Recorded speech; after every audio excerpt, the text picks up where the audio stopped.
Everything we as human beings have created on this planet was essentially first created in our minds.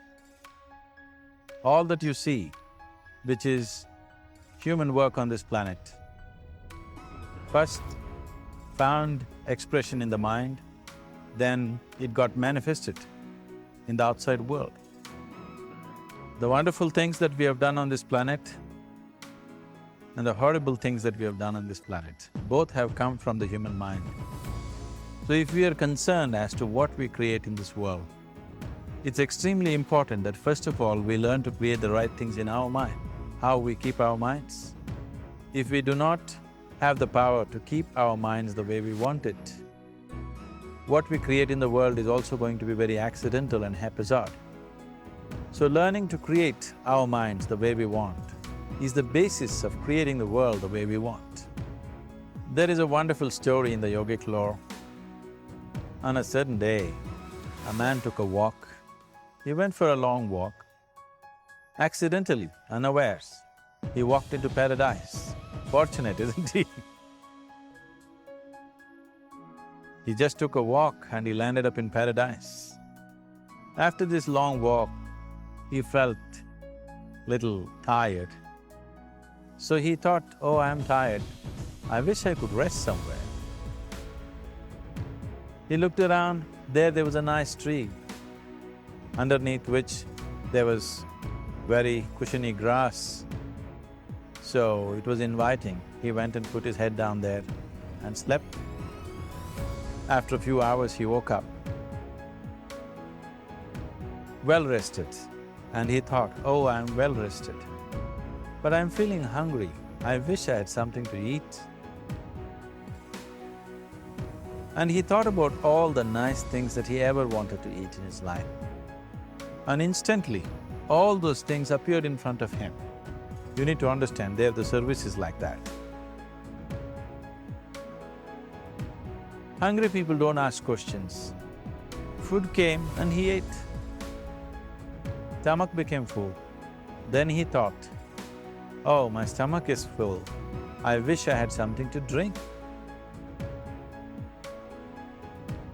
All the nice things that he ever wanted to drink, he thought about it and all of them just appeared in front of him. Drinking people also don't ask questions, so he drank.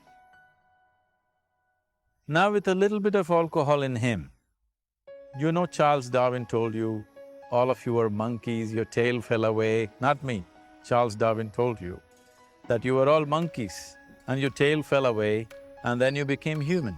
Yes, definitely the tail fell away. But the monkey, in yoga, we always refer to an unestablished mind as markata, which means a monkey. Why we are referring to the mind as a monkey is, what are the qualities of a monkey?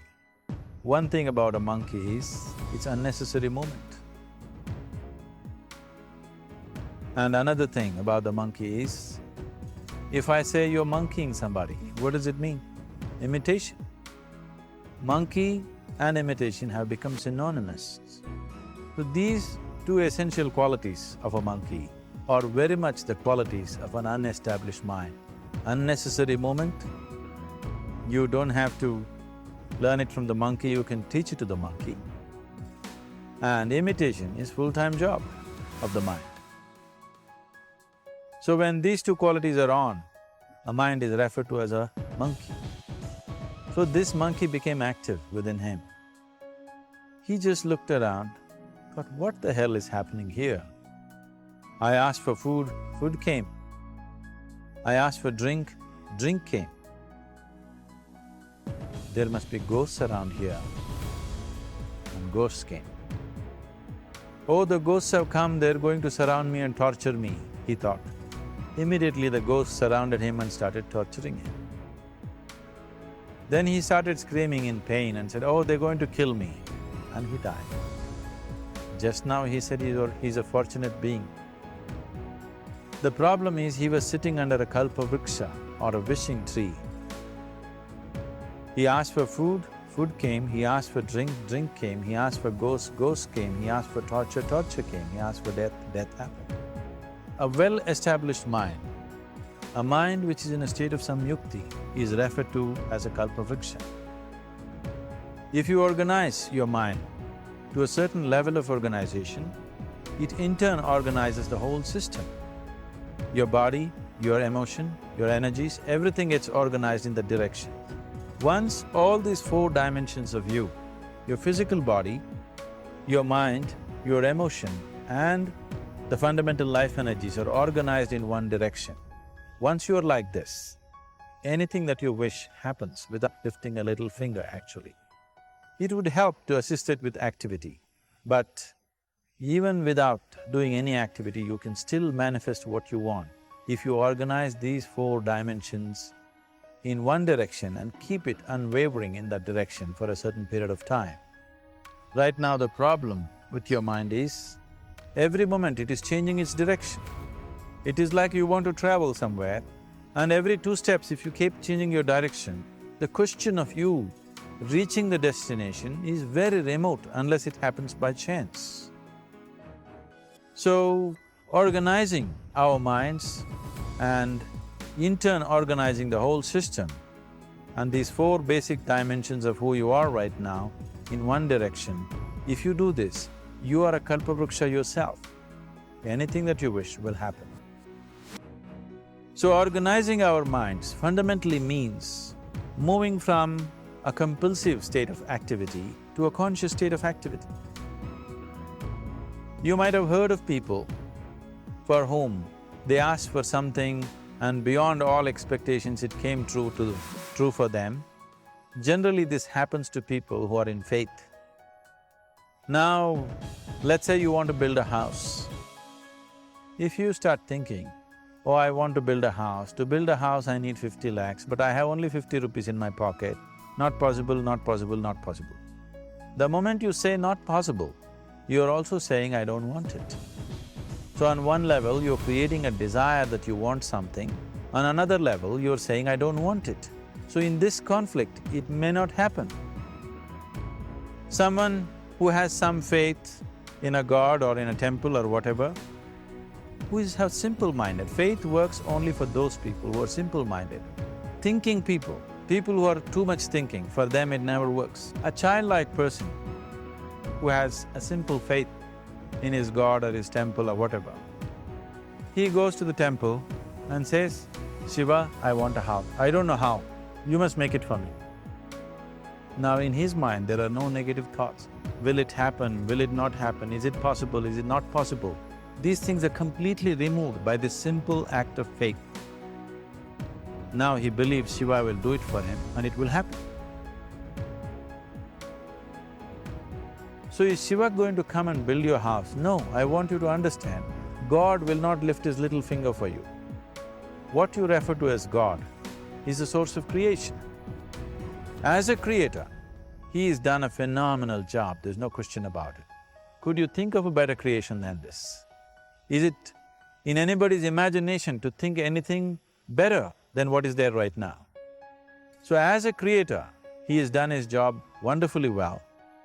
But if you want life to happen the way you want it, because right now, the very crux of your happiness and your well-being is this, if at all if you're unhappy, the only and only reason why you're unhappy is life is not happening the way you think it should happen.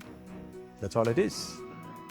So if life is not happening the way you think it should happen, you're unhappy. If life happens the way you think it should happen, you are happy. It's as simple as that. So if life has to happen the way you think it should happen, first of all, how you think, with how much focus you think, how much stability is there in your thought, and how much reverberance is there in the thought process will determine whether your thought will become a reality or is it just an empty thought. Or how you do not create any impediments for your thought by creating negative thought process. This possible is something possible or not possible, is destroying humanity. What is possible and not possible is not your business, it's nature's business. Your business is just to strive for what you want. Right now you're sitting here If I ask you two simple questions, right now from where you're sitting, can you just fly off? You say no. Right now from where you're sitting, can you get up and walk? You'll say yes. What is the basis of this? Why you say no to flying and yes to walking? Because past experience of life, many times you've gotten up and walked, never did you fly off. Or in other words, you're using the past experience of life as a basis for deciding whether something is possible or not possible. Or in other words, you have decided that what has not happened till now cannot happen in your life in future. This is a disgrace to humanity and the human spirit. What has not happened till now on this planet can happen tomorrow. Human beings are capable of making it happen tomorrow. So what is possible and what is not possible is not your business. That is nature's business. Nature will decide that. You just see what is it that you really want and strive for that. The first and foremost thing is, you must be clear what is it that you really want. If you do not know what you want, the question of creating it doesn't arise. If you look at what you really want, what every human being wants is, he wants to live joyfully, he wants to live peacefully. In terms of its relationships, he wants it to be loving and affectionate. Or in other words, all that any human being is seeking for is pleasantness within himself, pleasantness around him. This pleasantness, if it happens in our body, we call this health and pleasure. If it happens in our mind, we call this peace and joy. If it happens in our emotion, we call this love and compassion. If it happens in our energy, we call this blissfulness and ecstasy.